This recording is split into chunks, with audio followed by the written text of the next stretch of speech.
Hello everyone, I'm Sophie and I'm currently at Kecara Forest Retreat, Bentong, Malaysia. And this is the book that I'll be sharing from, Tales My Lama Told Me. This is by Pastor David Lai, and the stories are shared with him by our Guru, His Eminence, the 25th Sam Tuku Rinpoche. Let me go to a scene to share with you. There you go, this is Rinpoche when he was younger. Much younger in the monastery. Right, today I'll continue on with the chapter 15, a Glam Rock Dharma story, and page 161. That was how things changed. So I wrote to my only contact, Reverend Kuhn. In my letter, I told him that I wanted to come to Malaysia, and I explained my situation. I was surprised because Reverend Kuhn accepted my request and was so kind. He even sponsored the plane tickets for my assistants and me. He also had a whole entourage of people waiting to greet me on my arrival at the airport in Kuala Lumpur. There were 5 or 6 Mercedes cars in a row waiting at the airport to pick us up. On top of that, Kapje Lati Rinpoche called His Eminence Kapje Gelek Rinpoche to help me out. Gelek Rinpoche had visited Malaysia many times before and was extremely kind because he called up his contacts there, such as a lady named Miss T and Kaiko. They, in turn, contacted their network of friends and people all over Malaysia in Penang, Ipoh, Teluk Intan, and Gerik, which is within the Perak state. When I first arrived in Malaysia, I only had one suitcase full of chakras and another suitcase with my robes. I had a couple of $100 in my pocket, and I thought, okay, I'm here, so what do I do now? I remember I stayed in a little link house in Shah Alam, a newly developed suburban township, during that first trip to Malaysia.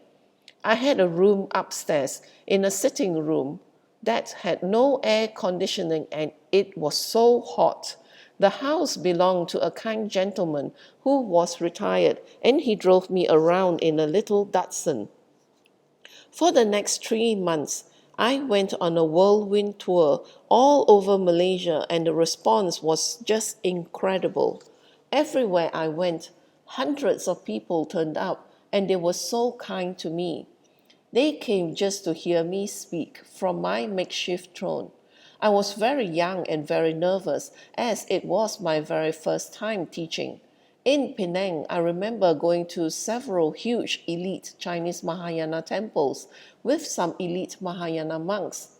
At one temple, they parked the car at the back and I walked in from the front. A whole sea of people stood up for me when I walked in. There were about 400 to 500 people that stood up from their seats. I saw that there were some monks amidst a huge group of people, and I had a Dharma throne fright, a Lama's equivalent of stage fright. I sat on an elaborate teaching throne placed on a dais with those other monks seated nearby listening to me. They were waiting for me to start talking. All those people just stared at me with anticipation in their eyes. They began with their normal rituals as I sat on the throne, thinking to myself that if I mess up here by not being able to answer a question, it would ruin Ganden Monastery's reputation. That would be the end of my story. Panic-stricken, I closed my eyes and I thought about my guru, Kapje Zong Rinpoche.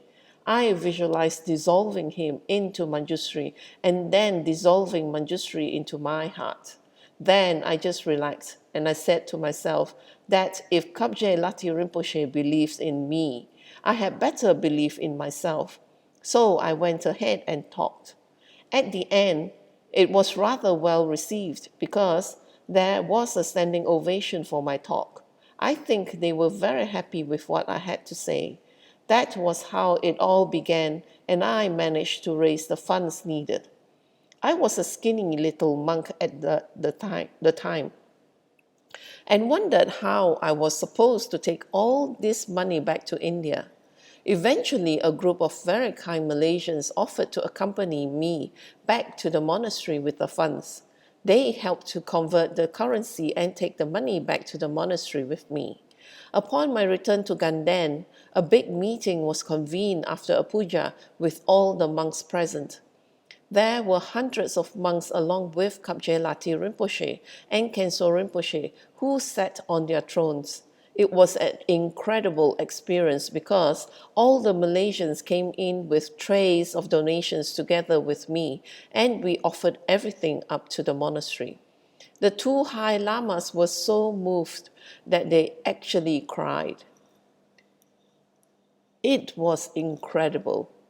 The high lamas cried because they were just so happy that the monks did not have to sleep outside anymore. With the funds raised, the monastery built the dormitories, 3 stories high with 36 rooms, along with a water pump outside.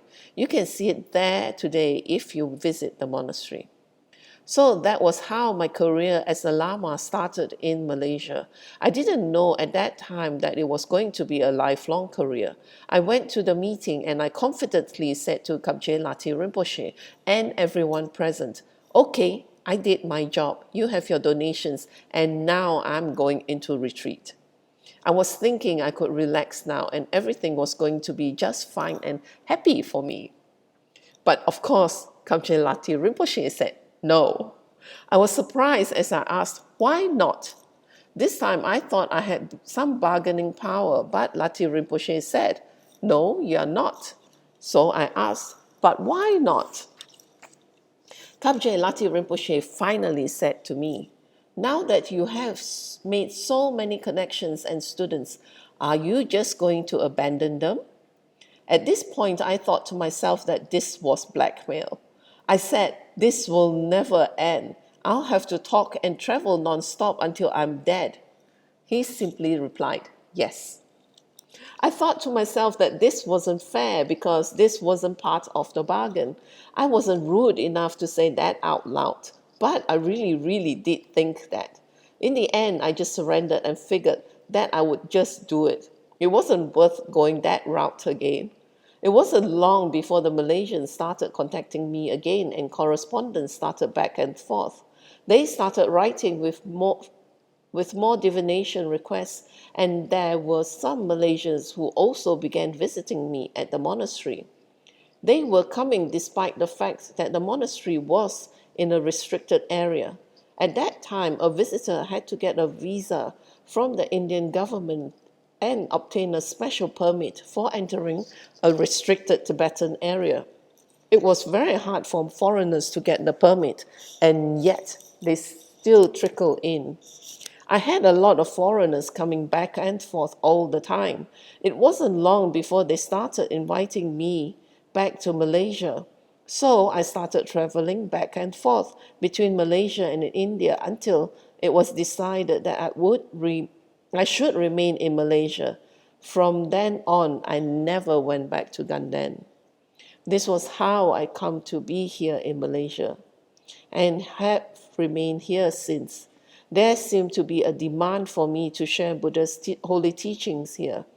I started to teach and a few centers were opened over the years. Some of the centers I founded in the past have since closed down due to my lack of experience and understanding of the rich culture of the local people. It was my fault that some of the centers in the past closed down, but secretly deep down inside me, I was not unhappy. I thought that life would be easier without having to manage the centers. But as the demand for Buddhism grew, more monks came to establish centers in Malaysia. In order to start a center, you need to have a license and a proper location where you can gather to have religious meetings. This is wonderful because it protects the country and students. I decided to get a license and finally, in 2005, the doors to my current center, Kachara House, opened. and I started all over again with my students and friends. It has been a long struggle since I showed up in Malaysia in 1992 with only 2 or 3 suitcases and with no experience and knowing nothing. I know it sounds like a glam rock story, but there was nothing glamorous about it. I literally just showed up in this hot and wonderful country in 1992. I traveled in and out of Malaysia, but now finally I am very honored and happy to call it my home. And with all this experience, I finally started Kechara House in Malaysia, along with a few sincere students who are still with me until today.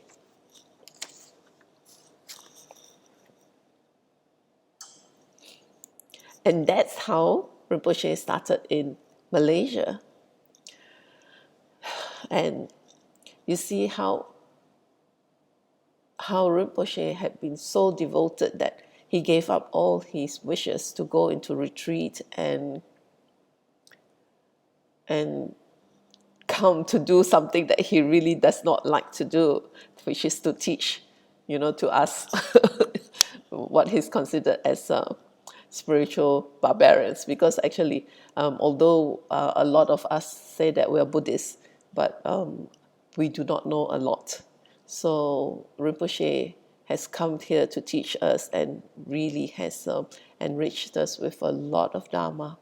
And I do hope that all of us will continue practicing it, putting it into practice, rather than just having it as a knowledge, which would not be as useful.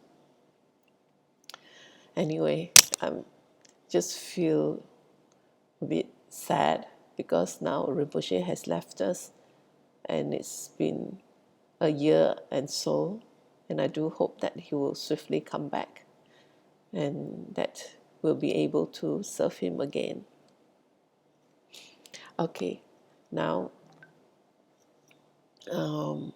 let's end this with a completion dedication in English. May the precious body mind where it is not born arise and grow.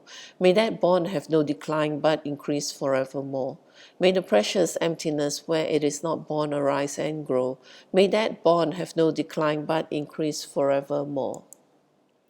May this merit accumulated by myself and others beneficially serve all sentient beings and the Buddha Dharma, and especially may the essential teachings of the unerring Master Tsongkhapa become clear and enduring.